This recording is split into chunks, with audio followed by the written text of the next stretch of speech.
Crossing the finish line at the Dakar Rally was always a dream for Daniel Albero. But as the first diabetic to compete in the event, the journey was harder than usual and his path was strewn with obstacles. Every day I cross the finish line is dedicated to all diabetics. Daniel is a complete motorhead, but at the age of 8 he was diagnosed with type 1 diabetes, a condition that was misunderstood at the time. My parents wouldn't let me go out or do sports. In school, I sat in a chair because they told me sport isn't good for people with diabetes. Today, we know better. It's very important to play sport. If you start walking, you'll end up running. Many people in the world have diabetes. We can do anything, but just with more effort and work. We can achieve anything that we want to pursue.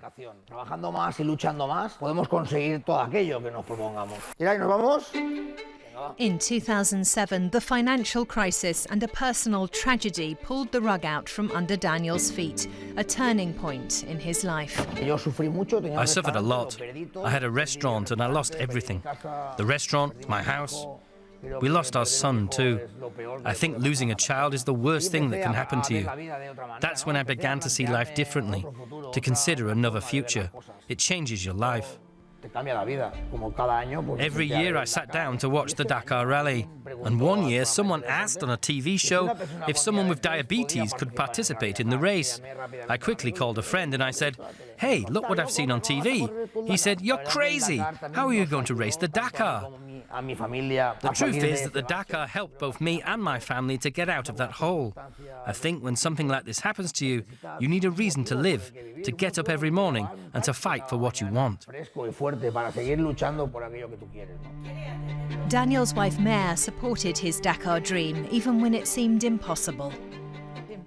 At first we thought it was crazy, that we could never make it. But after everything that happened, we needed to hold on to something to move on. It was a challenge. We had to convince people to see that it can be done.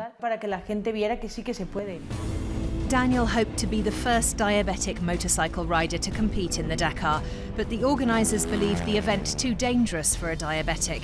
Daniel needed to fight hard to realise his dream. After 5 years and many races all over the world, we showed them that I could be in the Dakar Rally with diabetes. I raced in Peru, Lima, in 2019 and was the first diabetic. And finally, I became the first in the Dakar, in the toughest race in the world. But in 2019, we couldn't finish.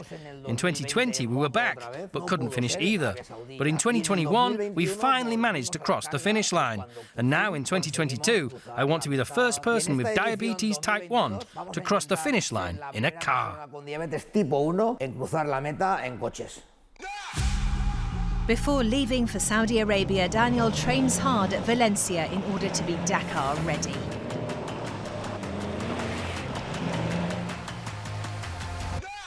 He's guided by Rafa Olsina, who trains some of the world's best motorsport athletes.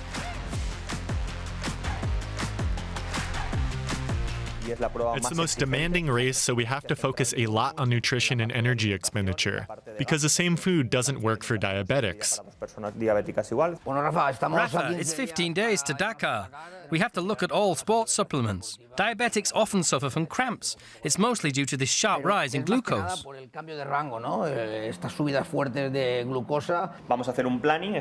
make a plan so you'll know every day what you have to eat, so we keep your glucose level stable throughout the stage. Dani's project helps us because there's not much research about how to manage diabetes in high-performance sport. We want to spread this data so all diabetic athletes have the information. Then they can see that diabetes doesn't have to be a problem in order to reach maximum performance.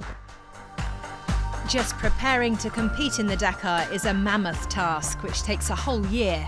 Daniel needs to find funding for his Dakar dreams and get the car competition ready. Here's the budget for the last year, and it's crazy. Car tuning, international licenses, a return trip to Marseille, driver registrations.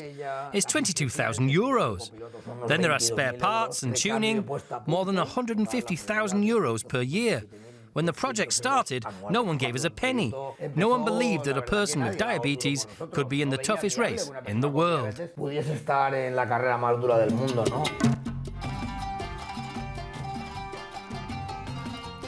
Finally, Daniel's made it happen. He's in Saudi Arabia now with his co-pilot and his wife. We're in Jeddah now. After 4 days, we got through all the administrative and technical checks. Everything has to be perfect. Many people ask me, what do you do when your sugar level goes down in the car? I can't let it get to that point. I need to control it all day.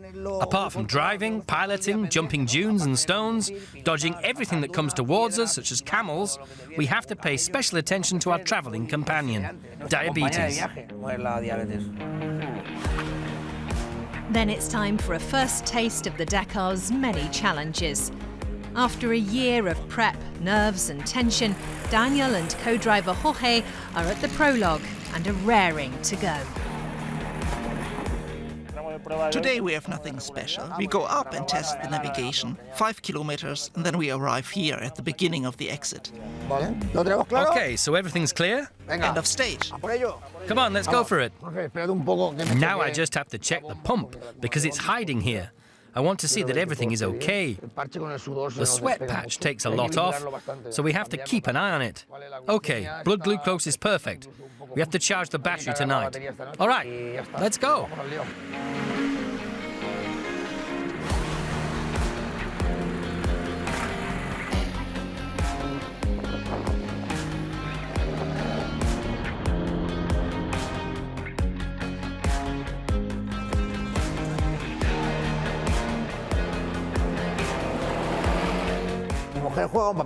My wife's very important. She knows my diabetes inside out.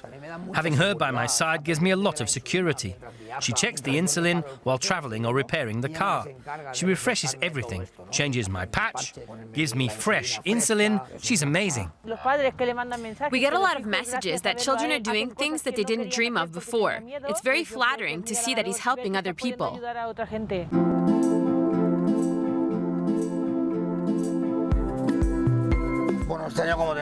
This year we have a fairly large fridge. It's also very important to protect it from heat and cold. That's the insulin for the entire race. Whenever we travel to countries where it's complicated to get this type of medicine, I always take 2 or 3 times more than I need.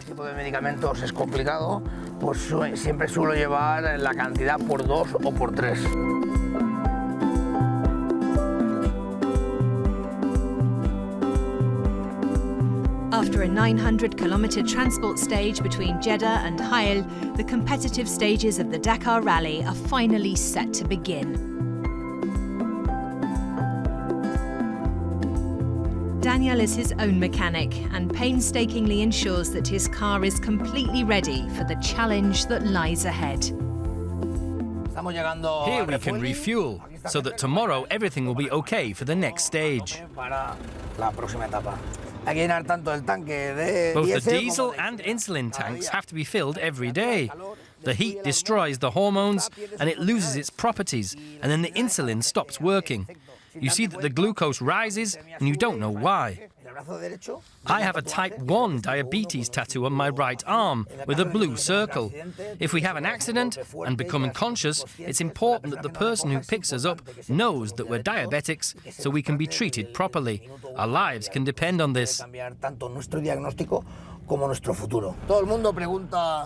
Everybody asks, why do you dye your hair blue? You look like a Smurf. No, I don't look like a Smurf. It's something else. It's a way of showing the whole world that blue is our colour. Blue is the colour of hope. The hope that all people with diabetes have. That one day it can be cured and we can stop being diabetics. Here I carry the insulin pump, which marks my records from the glucose meter that I have installed here on my arm. It's our telemetry. It injects us with more or less insulin. For example, if I'm going to eat 5 servings for dinner, we would insert 50 grams, and it calculates directly the amount of insulin we need.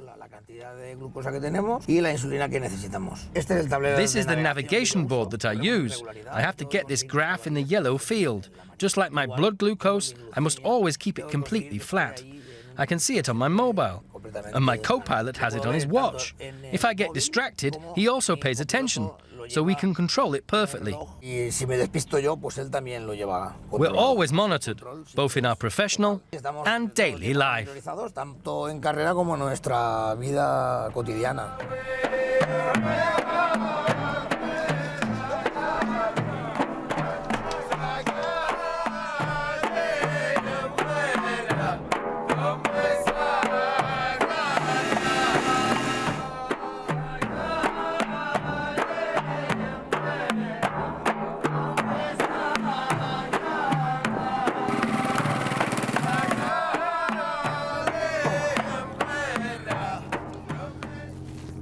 Good morning. It's 6 in the morning. Can you hear that? An engine right next to us ran all night. You need to get used to sleeping here. Tonight, some trucks were there too, repairing all night. If you don't manage to adapt and you can't sleep well, then it can change a lot. You often get into arguments about things that don't make sense, and you realize that it's just the sleep deprivation. You have to realize that this can happen. Now it's time to take on the dunes. Daniel proudly flies his diabetes flag at the ceremonial start and launches himself into the desert. He has 12 stages to prove to himself and to the world that limits are there to be broken.